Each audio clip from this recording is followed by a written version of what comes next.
Hi friends, welcome to Sandhya Prakash life style Tamil. இன்றைக்கி என்னடா பழைய சாதத்தை காமிக்கிறேன்னு பார்க்குறீங்களா? ஆமாம் ஃப்ரெண்ட்ஸ், தண்ணியில் இருக்கிற சாதம், அப்புறம் தண்ணியில் போடாத சாதம் எல்லாமே மீதி ஆயிடுச்சு. அதாவது தண்ணியில் போடாமல் இருக்கிறது நைட் சாதம்.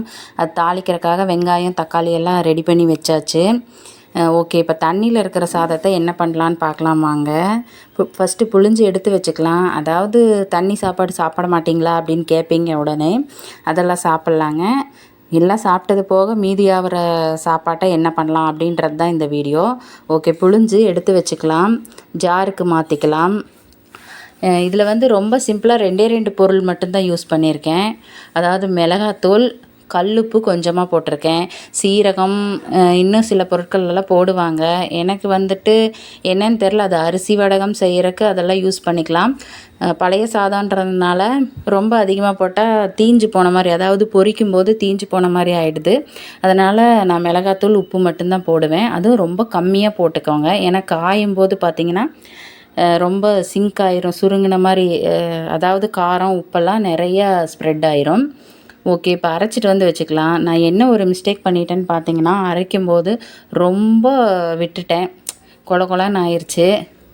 தோசை மாவு பதத்துக்கு ஆயிடுச்சு. சரி, ஓகே, இதையும் காய வச்சு பார்ப்போமே எப்படி வருதுன்னு பார்ப்போம். அப்பளம் மாதிரி வந்துருங்க இதுவும். அதாவது அது வடகமாக இருக்கும், இது வந்து அப்பளம் மாதிரி பொரிச்சா இதுவும் நல்லாயிருக்கும். வீடியோ எடுக்கிறேன் அப்படிங்கிறக்காகவே என்னமோ இந்த மாதிரி ரொம்ப குழவா அரைச்சிட்டேன். சரி, இட்ஸ் ஓகே, இதுவும் நல்லா தான் இருக்குங்க. பொரிச்சு வேணால் நான் உங்களுக்கு காட்டுறேன்.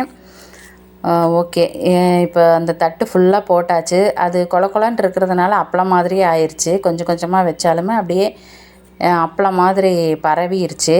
சரி, மீதி இருக்கிறதும் அந்த சென்டரில் இருக்கிற கேப்லலாம் ஃபில் பண்ணி கொண்டு போய் வெயிலில் வச்சுக்கலாம்.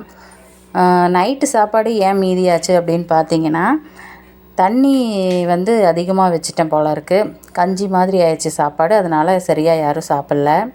அந்த சாப்பாடுக்கு ஒரு சின்ன டிப்ஸ் சொல்கிறேன். அந்த சாப்பாடு தாளிக்கும் போது பார்த்திங்கன்னா, எப்போவுமே வெங்காயம் தக்காளிலாம் வணக்கிட்டு சுடு சாப்பாடு போட்டு கிளறுவோம். பழைய சாப்பாடு அப்படிங்கும்போது அடுப்புலையே வச்சு கிளறணும். இந்த ஒரு சின்ன டிப்ஸ் தெரியாதவங்களும் இருக்கலாம் இல்லைங்களா? இது யூஸ்ஃபுல்லாக இருந்துச்சுன்னா ஒரு லைக் பண்ணுங்கள் நம்ம வீடியோவுக்கு. ஆல்ரெடி எங்களுக்கு தெரியும் அப்படின்னா இட்ஸ் ஓகே, நோ ப்ராப்ளம். ஏன்னா எனக்கு தெரிஞ்சதை நான் உங்ககிட்ட ஷேர் பண்ணியிருக்கேன், அவ்வளோதான்.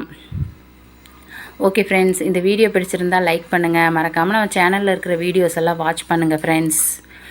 ப்ளேலிஸ்ட் போயிட்டு என்னென்ன கேட்டகரி ஆஃப் வீடியோஸ் கொடுத்துருக்கேன்னு பார்த்து கொஞ்சம் வாட்ச் பண்ணுங்கள்.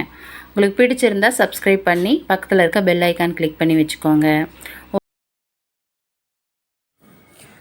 ஓகே ஃப்ரெண்ட்ஸ், இப்போது நாம் ஆட்டி காய வச்சுருந்தோம் பார்த்தீங்களா, அந்த வடகம் காஞ்சிருச்சு. எவ்வளோ நல்லா காஞ்சிருக்குன்னு பாருங்கள். நல்லா நான் சொன்ன மாதிரியே அப்பளம் மாதிரியே நல்லா சாஃப்டாக வந்திருக்கு பாருங்கள்.